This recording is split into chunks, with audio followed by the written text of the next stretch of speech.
Welcome back to our channel, where we're putting the neighbor back in neighborhood. I am Lakeisha Cunningham, mother of 2 wonderful children. I am Che Heyman, mother of 3 beautiful girls. So question number 1, what are some of the challenges you experience as a mother in real estate? Some of the challenges include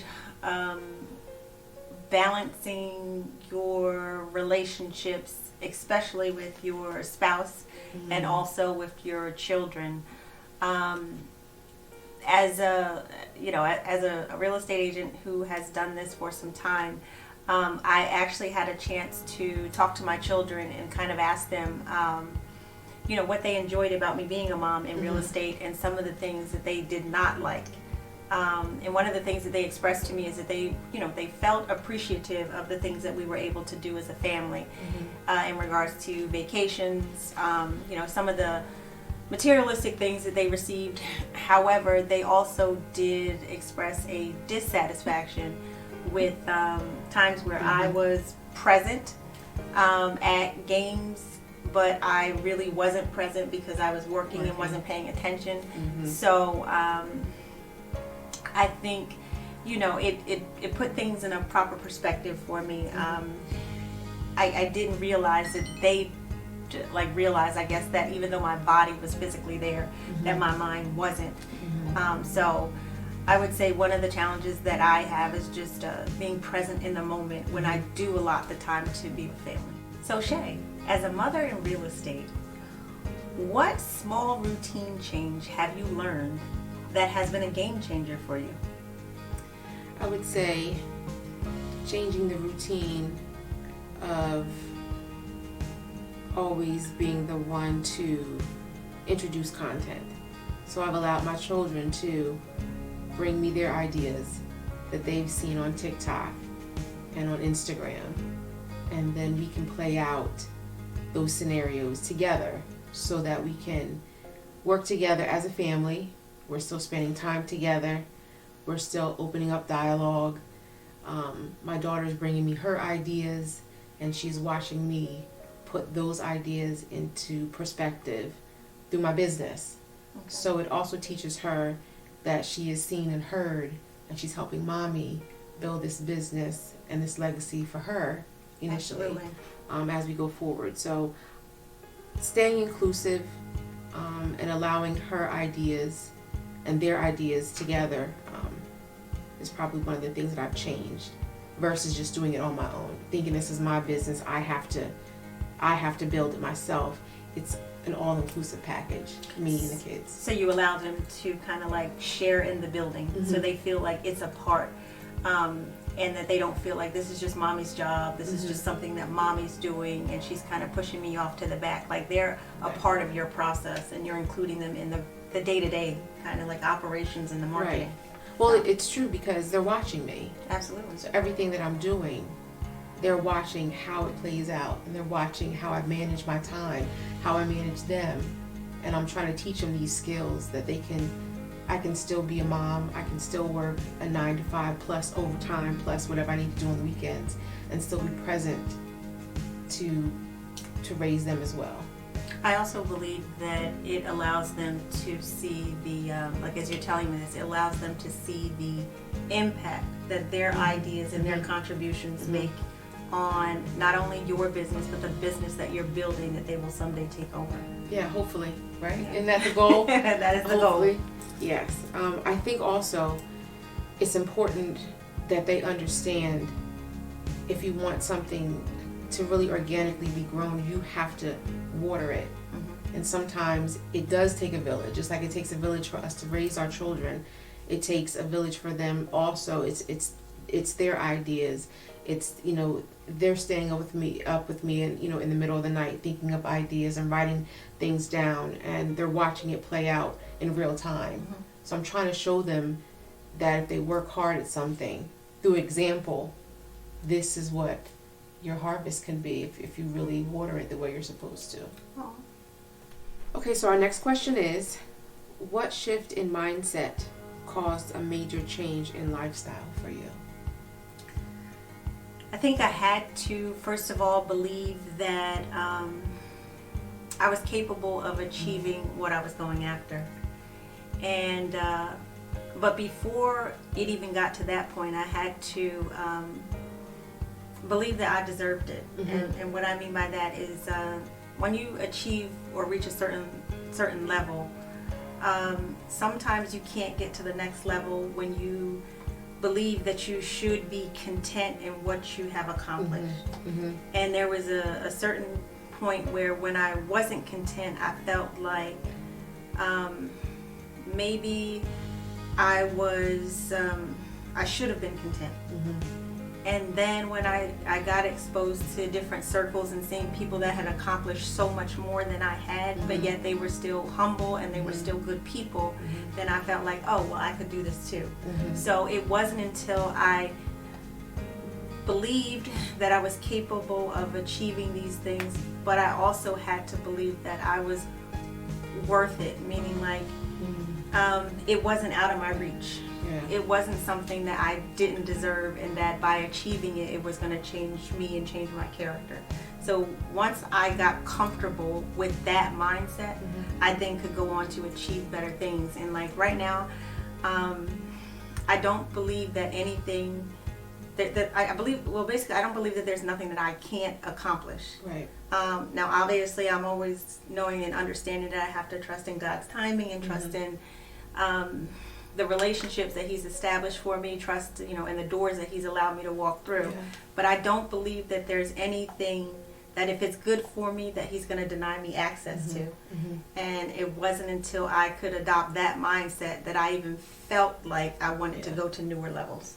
So it's almost parallel to like imposter syndrome, where you almost feel like you're not worthy yet, and you don't ever think that you'll be like it's not something that's just gonna knock on your door and say, now you're ready. It is a process. That's what I've learned. You've got to believe for it, and you've got to believe that you are worth it, and then you also have to stay strong in your mindset, because when you're trying to achieve something difficult, there's always going to be voices and relationships that are telling you like, this is above you, or this is this is too difficult for you. And that's the stuff you have to learn to kind of shut down and just stay focused. I think that vision boards and things like that, it brings you back into focus, because there's always going to be so many distractions, like things making you feel like you can't accomplish or that you should go in a different direction. But when you have your focus on what it is that you want to achieve, and you are understanding that there are going to be distractions, when the distractions come, you don't even look away from what you focused on, because you know what it is that you're attempting to achieve. So that has been very, very life-changing for me, because some of the things that I'm now walking into, some of the things that I'm making an attempt at, I now feel like I'm worth, or I'm capable of embracing these stages. I'm capable of, being in the room with these people. Like I have something to contribute. And I will tell you this, it's not that the opportunities didn't exist at an earlier stage in my life. It's just that I did not believe that I deserved to be in a lot of these places. So therefore, I did not take advantage of the opportunity. And it wasn't until I felt worthy to be in some of these places that I could now embrace the opportunity. Because it's almost as if your mindset would change, so you walk differently. Absolutely. Your mindset is different, so you respond to things differently. You're not so quick to make a move, to walk off or make an impulse decision. Absolutely. So I get it. That makes sense to me too. I think I share in that same sentiment. That was a good one. So Che, as we evolve in this business, not only as realtors but also as mothers, have you learned to redefine what you consider success, and are you successfully living that? For me, and this is, I guess, just my personal opinion, because I feel like I always have to reinvent myself and transition I have to be able to balance it all. The definition of success for me changes. Absolutely. Because success for me today will be making sure the kids get on the bus on time, making sure everyone has water for their after-school activities, was your homework done, did you charge your laptop? And if all of those, if I can check off those boxes, in the morning I was successful. Okay. Afternoon, when I'm doing real estate and I'm checking in with clients, did everybody touch and agree today? Are we all on the same page? Do you have your homework for next week? Have you spoken to the loan officer about what you need? That's successful for me in the afternoon. So success for me changes, and I think it kind of has to, because I can't have one cookie cutter definition of success, because it's not going to fit with each individual circumstance that I'm in on a daily basis. Okay. So I do have to make a list, and if I can get 5 things out of the 10 things done, I feel accomplished that day. If nothing comes, then that day wasn't a success for me. And then I have to try again tomorrow. I have to try again later, when I'm able to take one hat off and put the other hat on. So when you were fresh out of college and just entering working, and you may have just been thinking about starting a family. At that point, I'm quite sure you had an idea as to what you considered must happen in order for you to be successful. Mm-hmm. And how does what you considered then differ from what you consider success to be today? Well, when I graduated college, I'll be honest, I didn't know what I wanted to be when I grew up. It didn't look like anything I had ever seen. I don't know if I even was mature enough to be able to decipher what mattered to me the most at that time. You're 20 something, you're fresh, out of college, you are given so much opportunity, but you may not know what to do with the opportunities that you're given. So my vision then was not what it is now. Clearly and prayerfully, I've matured so that I was able to handle what God had for me, or what road He wanted to take me down. So I'll be honest, it wasn't until I lived, it wasn't until I was disappointed, it wasn't until I didn't fulfill what I thought my success should have been at that time that I changed my mindset and said, it's not about the money anymore. It's not about the 4 weeks of vacation that you earn. It's not about you going to work on time every day. It really is, at the end of the day, when I'm looking at myself, what do I see? Am I comfortable with the person that's looking back at me?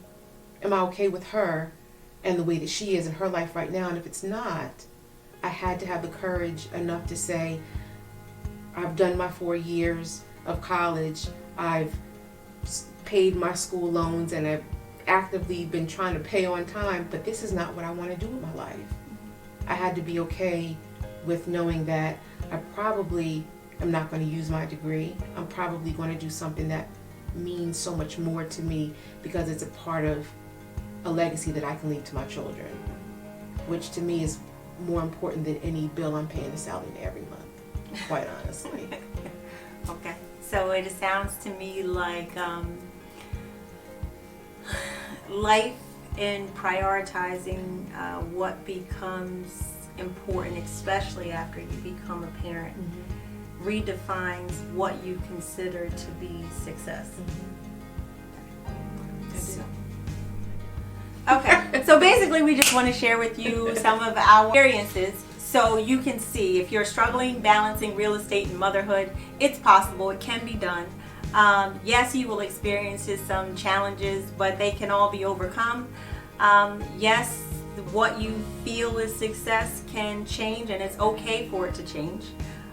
You will continue to evolve as a professional in real estate, but you'll also continue to evolve, and there will be growth in you personally, and it's okay. It's okay for things to change. It's okay to experience challenges and to overcome them. But you can be a professional real estate agent. You can accomplish so much in this industry and in this field, and you can also do that while being a great mother. So we just simply wanted to come together to encourage you, to let you know that it can be done, and that you too will be a successful real estate professional and a great mom. Thank you.